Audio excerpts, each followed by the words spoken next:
तर या बघा आपल्या मस्त रक्षाबंधन स्पेशल अगदी खुसखुशीत मस्त अशा खोबऱ्याच्या वड्या अगदी झटपट होतात. तुम्हाला थांबायला नको, काही नको. तर नमस्कार, मी अनिता केदार रेसिपीज मराठीमध्ये तुमचं मनापासून स्वागत आहे. तर आज आपण मस्त छान अशा खुसखुशीत वड्या बनवलेल्या आहेत. तर तुम्ही यासुद्धा व्हिडिओ बघा आणि नक्की बनवा. तुमचे रिप्लाय मला जरूर कळवा. तर चला आपण झटपट कशा बनवायच्या त्या बघूया. रक्षाबंधन नारळी पौर्णिमा स्पेशल नारळाची वडी बनवण्यासाठी इथे मी 2.5 वाट्या ओलं खोबरं घेतलेलं आहे. असं खवून घेतलेलं आहे. आणि याआधी मी बऱ्याच प्रकारच्या खोबऱ्याच्या वड्या दाखवलेल्या आहेत. तर तुम्ही सर्च करा खोबरा वडी बाय अनिता केदार असं टाकलं तर तुम्हाला लगेच व्हिडिओ मिळेल. तर आता हे आपलं मी हे 3 कवट अशा खवून घेतलेल्या आहे. तर हे 2.5 वाट्या खोबरं झालं आहे. आपल्याला परफेक्ट साखर घालण्यासाठी आपण असं कुठल्याही घरातल्या वाटीने मोजून बघायचं. तर आता इथे माझा हा नारळाचा चव 2.5 वाटी झालेला आहे. आता याला साखर किती घालायची ते आपण पुढे बघणार आहोत. तर आता आपण गॅसकडे जाऊया लगेच. तर इथे गॅसवर मी नॉनस्टिक पॅन तापत ठेवलेलं आहे.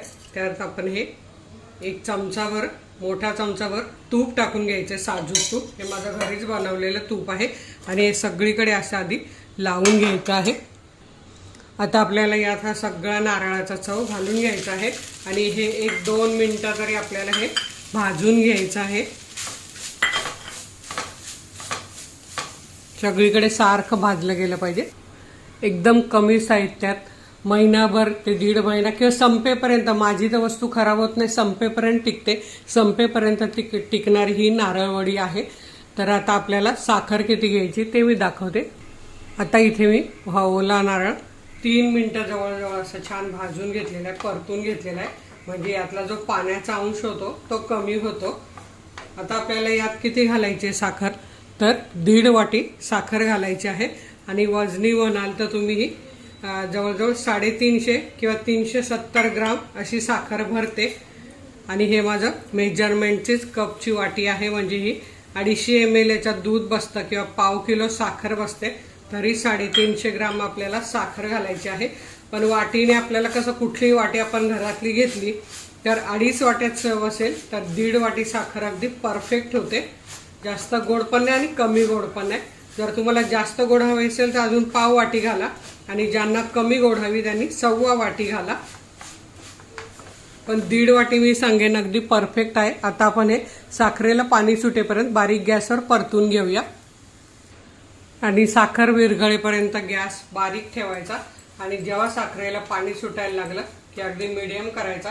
आता आपल्याला ज्या थाळीत बनवायची आहे त्या थाळीला साजूक तूप लावून घ्यायचं आहे. तर हे बघा, हे आधीच लावून घेतलं म्हणजे आपली वडी झाली का पटापट थापायला मदत होते. असं मी सगळीकडे कडेला पण असं लावून घ्यायचं आहे सगळीकडे. आता इथे बघा, तुम्हाला दिसत असेल साखरेला पाणी सुटायला लागले, साखर विरघळायला सुरुवात झाली आहे. आता मी हा मीडियम गॅस केला आहे. आणि आता हे आपल्याला छान असं आटवून घ्यायचं आहे. तर किती वेळ लागणार आहे हे मी तुम्हाला पुढे दाखवते म्हणजे तुम्हाला समजेल. आता मी हे हलवत राहणार आहे. आता इथे तुम्ही बघू शकतात, आता गॅस मी बारीक केला आहे. जवळजवळ 6 मिनिटानंतर गॅस बारीक केला आहे. कारण साखर आपली पूर्ण विरघळली आणि आता हे मिश्रण आपलं सुकायला लागलं आहे. तर अजून आपल्याला 1-2 मिनिटं हे छान हलवून घ्यायचं आहे. तर असं सतत आता हलवायचं आहे. आणि 2 मिनिटानंतर आपण बघूया. आता हे बघा, आपला असा गोळा बनतोय. तर तुम्हाला जर मऊ वडी बनवायची असेल तर तुम्ही हा गोळा काढून लगेच थापून घ्या. पण आपल्याला खुसखुशीत वडी बनवायची आहे त्यामुळे अजून आपण याला एखादा मिनिटभर छान परतून घेऊया.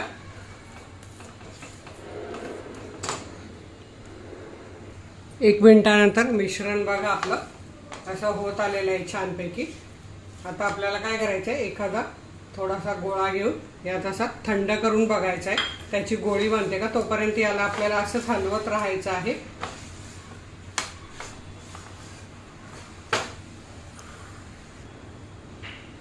तर हे बघा, याचा असा गोळा बनतोय म्हणजे परफेक्ट झालेला आहे. आता आपण ज्या ताटलीला तूप लावून घेतलं त्यात ओतून घेऊया. आणि पटपट आपल्याला हे थापून घ्यायचं आहे.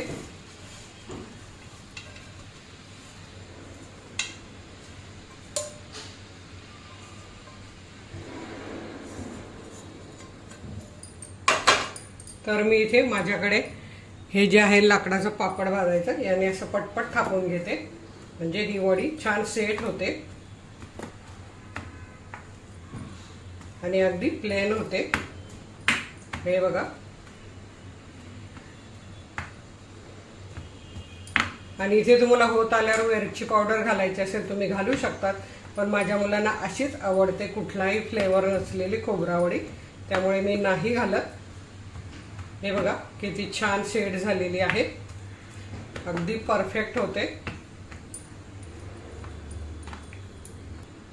आता याच्या आपल्याला लगेच पाहिजे त्या आकाराच्या वड्या कापून घ्यायच्या आहेत।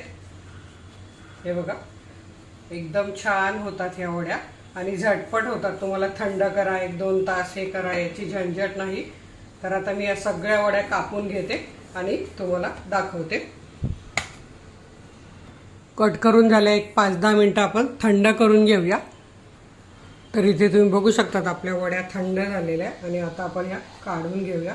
तर हे बघा अगदी परफेक्ट निघत आहेत आणि खूप छान झालेल्या आहे वड्या।